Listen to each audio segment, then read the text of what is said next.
everybody, hope you're having a great day. My name is Chuck Ellison. I am the co-owner of Ellison Fitness Innovations here in Alabaster, Alabama.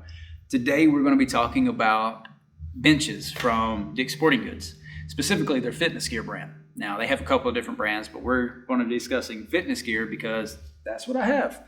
I have another video where I discuss the different squat racks that they have. If you want to check that out, I'll put a link right here. But today we're going to talk about the benches, all right? So specifically the three fitness gear benches that they have.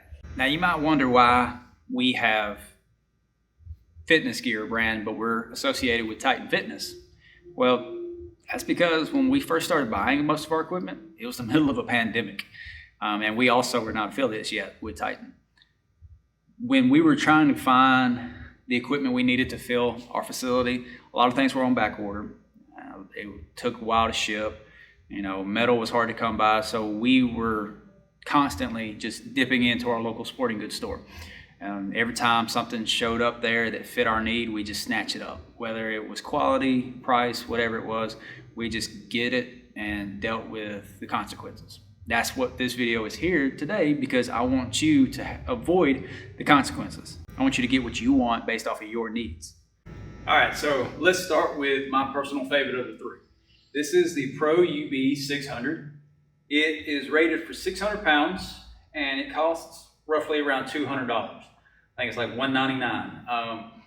With this one, you do have the adjustable back and the adjustable seat. So when you are doing your incline, you have 7 different settings for the back. It has 3 for the seat, so you can lift it up and you're not going to slide off during your heavy incline presses. I will say though, with the adjustable bench, maybe you can see in the video, it's very wobbly. So if you're starting to do dumbbell press or anything like that, you can get off center very easily, get a little unstable. Very careful with this one when it comes to doing heavy lifts. Now the 600 pound rating for this, I have pushed it to that limit. It has held up to it. For safety reasons, I'm going to say do not exceed 600, but I do think you're okay if your bench is somewhere in the 400 to 500 pound range and you don't weigh over 300 pounds, you should be fine.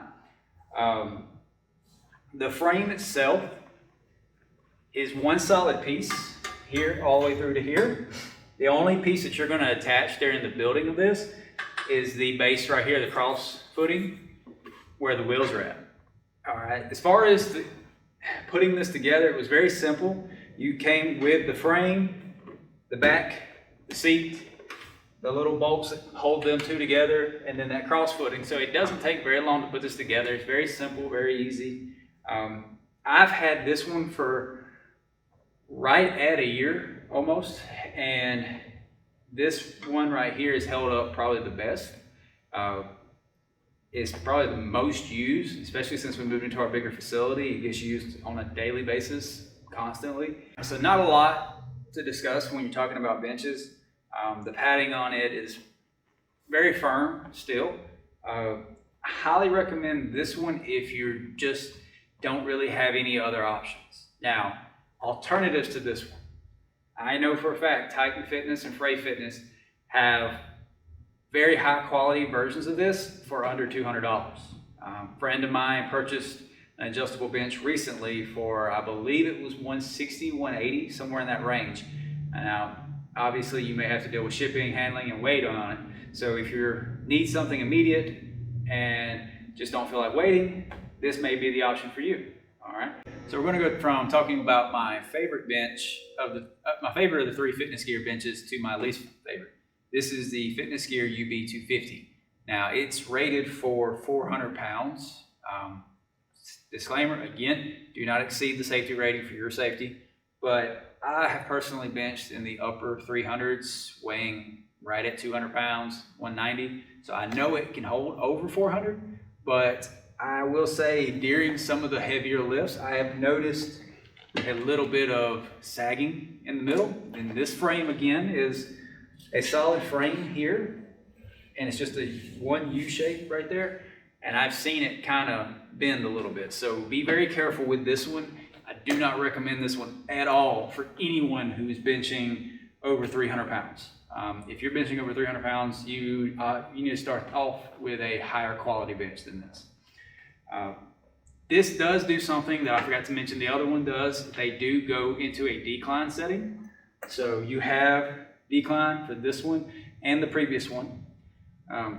This one, however, does not lock into place. It just has a prop arm that goes into some hook welds. So you have an upright, 4 different positions, flat, and then you have your decline.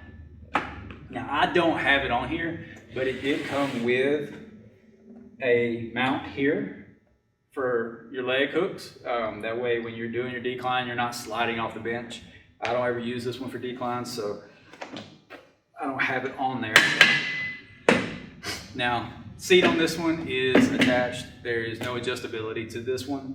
It is a lot smaller and a lot lighter, but as you can see, after a couple of years of heavy use, it's still held up fairly decent. This one is going to cost you about $120. And like I said for the last one, it being an older model, when you go in there, it's going to look a little different. Most of the time when they upgrade these, they mainly just change the aesthetics. There's not a whole lot of structural change to it. It's probably going to be about a 400-pound capacity for the new Model 2. This is kind of your last resort.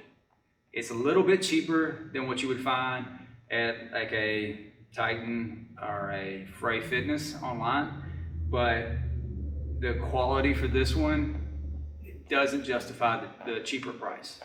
Highly recommend that you would find something. Unless you are just a completely beginner, this would be good for maybe some high school students who are just getting into weightlifting, something that you can buy cheap at your house and throw in your garage for your kids, teenagers. And once they start to get a little more developed and start getting into the heavier weights, then you can upgrade them. But for anyone above an intermediate or beginner level, I don't recommend this one. Okay, so that brings us to our third and final bench. This, I do not know the model number for it, but it is the basic fitness gear stationary bench. And I lied to you earlier, I'm so sorry. I want to correct something I said earlier. I stated that the cheaper adjustable bench was my least favorite of the 3. This is my least favorite of the 3. This one is rated for 400 pounds, much like the last one, except I wouldn't trust this one for more than a couple 100 pounds. And I'll show you a couple reasons why. Initially, the build for this one, I was really concerned because, as you know, most benches are just a piece of wood with padding on top. Now, the frame for this one is literally 2 pieces of thin metal going along the board.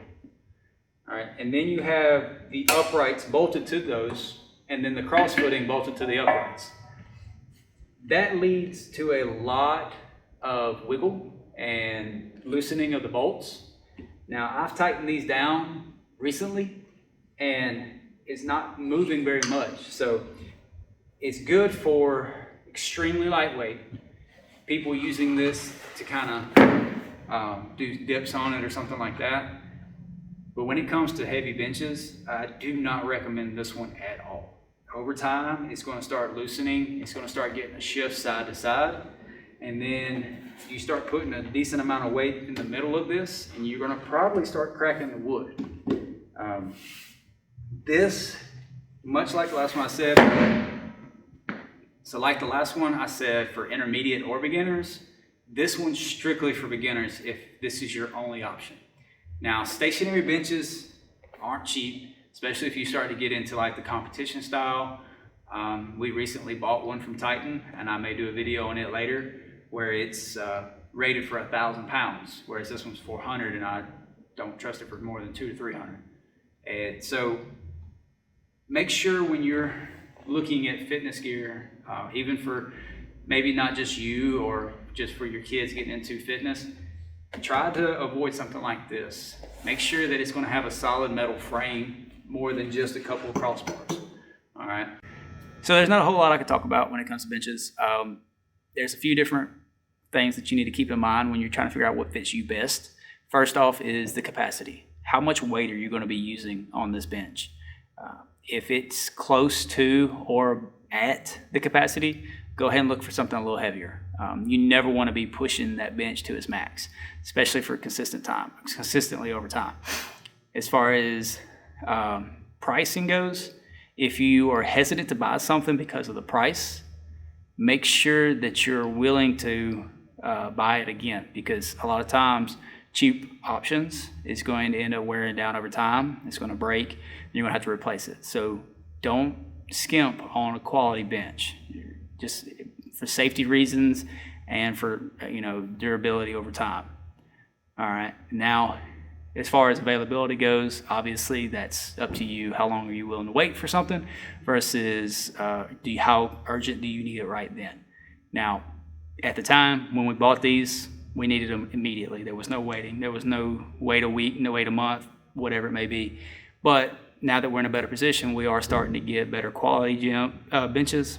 So if you have any questions, comments, concerns about these benches, something I didn't address in the video that you have questions about, feel free to comment below and let me know. I love interacting with people on here. So just hope you have a great day. Stay healthy, stay fit. See you next time.